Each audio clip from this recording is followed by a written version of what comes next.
Hello and welcome back to the channel. My name is Tom Marshall. Here we are once again with another film, really good film that came out this week, film called Roofman. Let's check it out.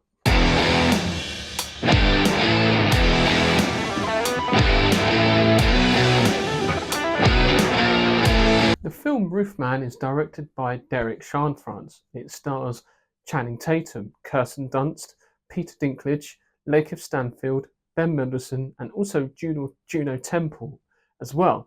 The film is based on a true story about a man called Jeffery Manchester, who is a former soldier in the army and has returned home after years of service and has not prepared himself for life outside the army. He's struggling to support his family, struggling to make ends meet, and upon talking to his friend Steve, Lakeith Stanfield's character, he realizes that he is very good at noticing patterns and making certain observations and exploiting those observations that he's made and seeing things other people don't see.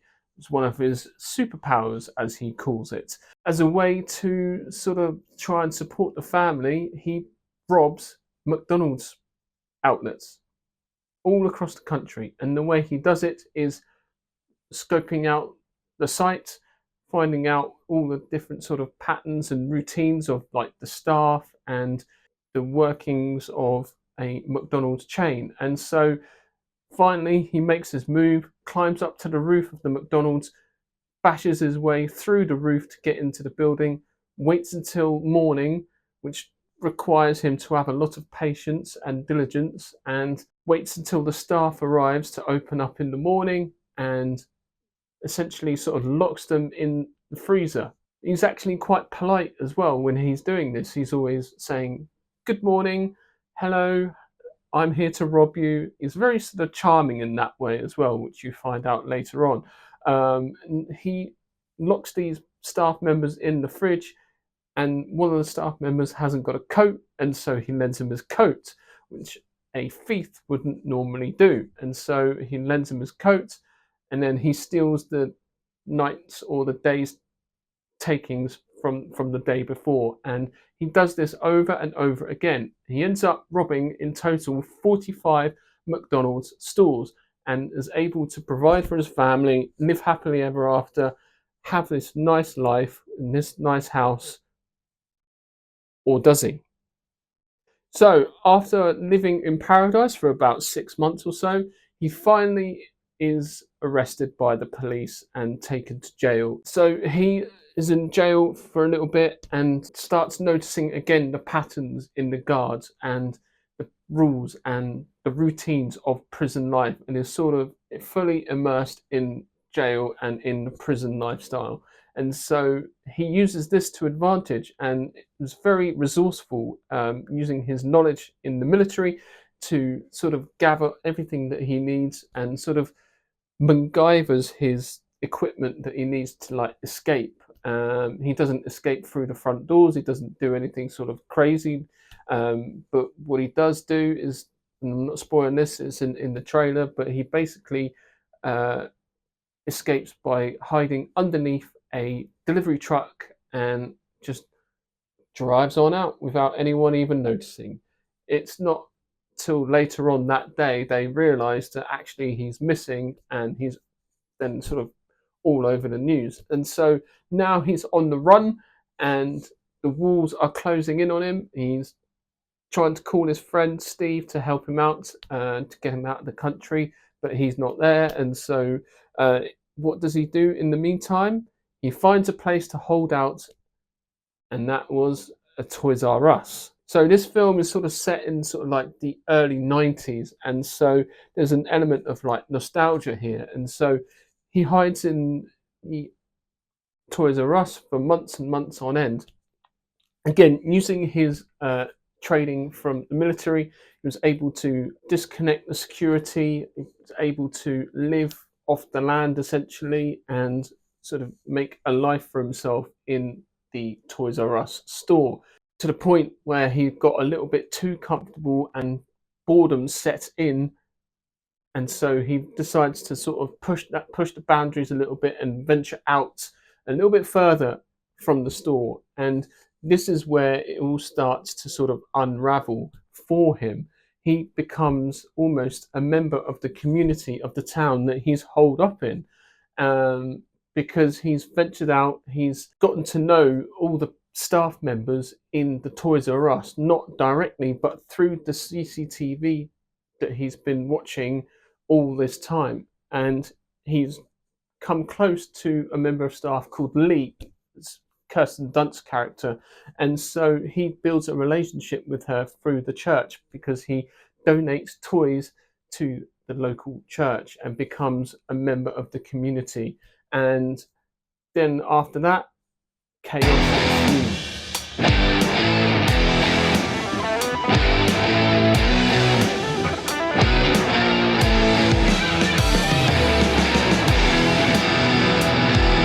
I really do think this film is possibly Channing Tatum's best work so far. He's done a lot of big budget films like Magic Mike, 21 Jump Street, etc. But they were sort of comedies and like romance and all that sort of stuff. Very sort of mainstream blockbuster sort of type films. Whereas this was definitely like his calling card as a way to sort of let people know, like, oh, hang on a minute, I can act. I'm not just a pretty face. I can act, and he does so in spades in this film. He is very, very good as Jeffery Manchester. My name is Jeff. Had to put that in there. So he actually does a great job, because there are moments where Jeffrey, when he's interacting with the community and building this relationship and life with Lee, Kirsten Dunst's character, where he does feel remorse. He does feel guilt for the fact that he's hurting these people's lives and hurting the people around him just from being there, because he's on the run from the police and is hiding this fact from them. So he's just trying to blend in and just trying to make a best of a bad situation. But he does feel remorse for doing it. But he's this desperate that he has to get involved with the people around him. He shouldn't do, but he's only human, and humans need to be social, to have contact with other human beings. And so he just becomes so desperate after living in this Toys R Us for such a long time, that he needs to venture out and see other people. That's what happens in confinement. That's what happens. So he does a very good job. I feel Kirsten Dunst does a great job as the caring, sort of neighborly character that sort of invites him into the church and helps him sort of integrate with the community as well. We've seen this in the past with Kirsten Dunst. She does like the really good, caring sort of girlfriend next door. She does very good job at like acceptance, because she does it very well in the Tobey Maguire sort of Spider-Man as sort of Mary Jane. So we have seen this kind of a performance before, but in this, like, she does a very good job, and dare I say, she does look pretty good. She does look really, really good.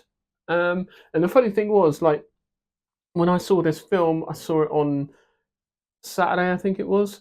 I was training in the gym that morning, and on the gym TVs, they actually were showing at 7 in the morning, which is bizarre. They were showing Jumanji, which he was in, and it was kind of a weird coincidence. But she's been doing this for as long as possible and for as long as I can remember, and she is a very dependable actress and very, very good at this kind of role. And she really brought that humanity out of Jeffrey's character as well, which is really, really great. And so when she realizes that actually he's not who he says he is, he sort of creates a different character, so that he doesn't sort of give himself away. Like, it's a gut punch, and it's quite heartbreaking when she discovers he's not being truthful.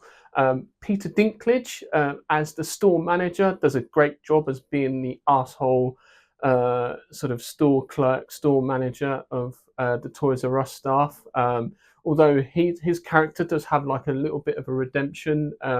He does realize like that actually during the trauma of Jeffrey's character storyline, he does have a little redemption quality there towards the end, which is really good to see. But he was very good also, and across the board, I think everybody acted very, very well in this film.